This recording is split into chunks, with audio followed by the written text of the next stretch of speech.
Hello guys, hello. This is for Capricorn. Capricorn, welcome dito sa aking channel, Kapalaran 888. Welcome. Alamin natin kung anong messages, vibration, gabay, energy para sa inyong lahat. So this is for the first week of April 2026. Okay, 5 of Spade and number 45, this is number 9. Okay, yung 5 of Spades, sinasabi ng barahan number 6 na this is coffin. So, Capricorn, okay. So, makinig ka ha. Ang linggong ito, isang bad news ang posibleng darating sa'yo. Yung halimbawa ikaw, for example lang ha, may ulcer ka, yung palaging masakit yung tiyan mo, masakit yung ulo mo, ano ba yung masakit sa'yo? Kasi dito sinasabi ng barahan na posible ka na makatanggap ng bad news from the doctor na ito ay may sakit ka or yung sakit mo ay nag-progress, ganito. Or yung iba sa inyo dyan, sinasabi ng barahan na posibleng manakawan kayo sa linggong ito. Okay? Posibleng manakawan kayo or posibleng there's a parang message na matatanggap mo na yung relatives mo ay namayapa na or may sakit. Okay?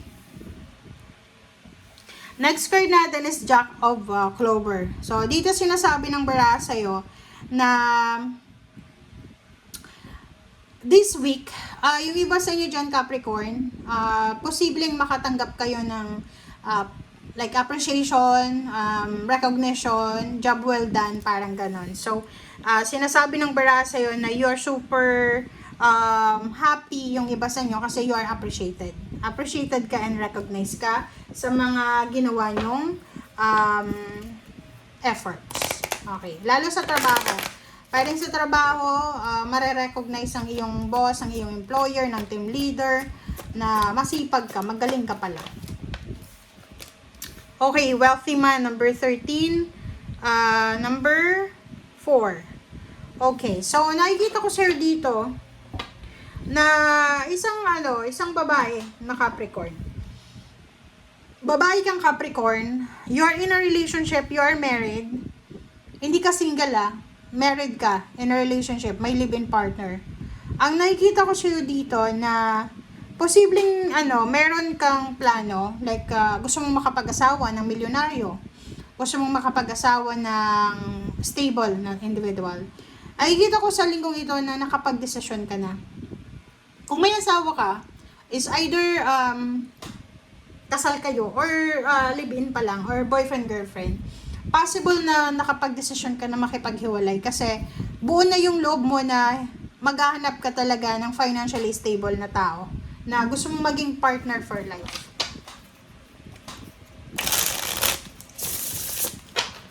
Ang focus mo this week is sa lalaki na mayaman. Okay? Parang pinafantasize mo ba yan? Or minamanifest mo? Or naghahanap ka sa internet na maging karelasyon, na mayaman? Parang gano'n. So, please comment down below if you resonated. Alright, so 6 of Cups. Chariot. Wait lang guys. Okay, 6 of Cups, the Chariot, the Emperor, and the Magician. Ang ganda na itong baraha mo kasi tatlo yung major arcana. So, sa linggong ito ay tatlong major happenings ang pwedeng mangyari sa'yo. Una, sinasabi ng baraha sa'yo na you will have several choices and options sa kung ano man yan na gusto mo. Okay guys, so dito sa barahang mo, sinasabi ng barahan na this week ay posibleng magkakaroon ka ng, or yun na nga, tapos ka na. There's parang ending sa mga iniisip mo. Maybe you are contemplating for several years and now nakapag-desisyon ka na. Okay? It's either you are planning to travel alone. It's either you are planning to mag-purchase ng sasakyan. It's either you're planning to apply for a higher position, parang ganon. So, nakikita ko sir dito na sobra-sobra kang motivated. Yung linggong ito ay sobra-sobra kang motivated. Nakikita ko sa'yo dito na sobrang masaya ka. You're super happy because parang feeling mo, hindi ka na pag-iiwanan. Okay? Nakikita ko na you're planning to travel, relocate, travel, and nakikita ko sa'yo dito yun na you're planning to reclaim your power. Hindi ko alam kung anong power meron ka. Power, I don't know, are you a boss? Or pwedeng may sarili ka bang negosyo? Parang ganun. So, sinasabi ng bara sa'yo dito na sobrang manifestation yung ginagawa mo sa linggong ito. Okay, maybe you are performing spells, rituals, parang ganun, para makuha mo yung mga bagay-bagay na gusto mo. Or maybe this one, you are manifesting na makapag-asawa ng mayaman. And ngayon ay gumagawa ka ng rituals, parang ganyan. Okay, 6 of Cups.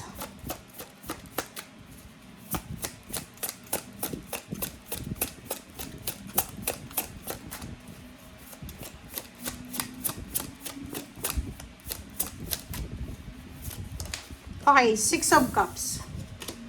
Death card. Oh, 'di ba? Sabi ng baraha dito, nakapag-desisyon ka na talaga. Doon sa mga Capricorn na gustong makipag-break sa kanilang relationship, gustong mag-resign, gustong mag-travel, posibleng makakapag-desisyon ka sa linggong ito na talagang nakapag-decide ka na kailangan mo nang umalis. Kailangan mo nang mag-soul flight, parang ganon. Chariot. Okay, 10 of Coins. So, nakikita ko sa'yo dito na sobrang motivated mo. Nakikita ko sa'yo dito na minamanifest mo talaga, guys, na makamtan to, na mahawakan yung lump sum of money na to. Okay? Power, financial power, yung minamanifest mo dito. Manifestation pa lang to, ha. Itong linggong ito para sa'yo, Capricorn.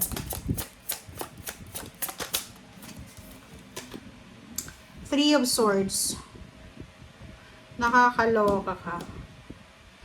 Nakikita ko sa'yo dito, pwedeng marami kang kaaway. Marami ka bang kaaway? Or sa trabaho or negosyo, marami kang kakompetensya.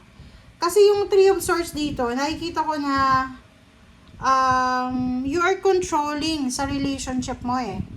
So, like for example, you're married or you're in a relationship, pero akala mo, under mo siya, yung parang sumusunod sa'yo yung karelasyon mo, ganyan, ganito. Ang hindi mo alam, hinahayaan ka lang niya. Okay? So, nakikita ko sir dito na posibleng yung power na minamanifest mo sa linggong ito ay posibleng madidisappoint ka. Okay? So, I don't know kung anong issue mo, but nakikita ko sir dito na the power na gusto mong i-reclaim ay walang mangyayari kasi masasaktan ka, madidisappoint ka. Hindi mangyayari yung kagustuhan mo sa linggong ito. Lalo na kung may gusto kang gantihan, ganyan, ganito. Lalo kung marami kang kaaway, hindi ka makaka-step 1 sa kanila. Okay, next is Magician, the Devil. Ikaw to, 'di ba? Sabi ng baraha sa'yo dito, you're obsessed with easy money tactics or easy relationship.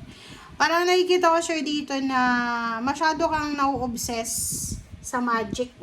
Masyado kang nau-obsess sa pangmadalian.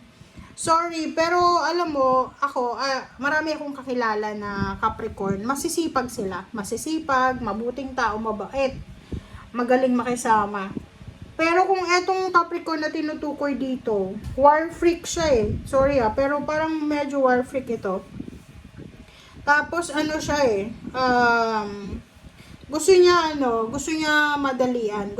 Kung nag-a-apply siya ng trabaho, gusto niya tumaas agad yung posisyon niya, matas yung sweldo niya. Kasi pag hindi ganun yung expectation niya, tapos pag hindi nangyari, magre-resign siya. Parang ganun. Sa relationship din, medyo bossy ka. Tingnan mo, Emperor eh. Nakakasakit ka ng karelasyon mo. Nakakasakit ka ng pamilya mo. Nakakasakit ka ng ibang tao. Sa loob ng trabaho, mag-iingat ka. Kasi marami kang nasasagasaan. Pero, wala silang sinasabi sa'yo. It's either natatakot sila sa'yo because you're the boss. Or posibleng naaawa lang sila sa'yo. So, you need to be careful. Ang linggong ito, guys, is, nakikita ko, sobrang confident ka. Sa sobrang confident mo, posibleng makasakit ka ng kalooban ng mga tao sa paligid mo. So, maging careful din ikaw, yung pananalita mo, yung, like, wag kang mag-a-accuse ng ibang tao, wag mong gamitin yung rights mo, like if you are a social media influencer, wag mong gagamitin yan para alam mo, para i-down yung isang tao. Okay? Thank you guys. Bye!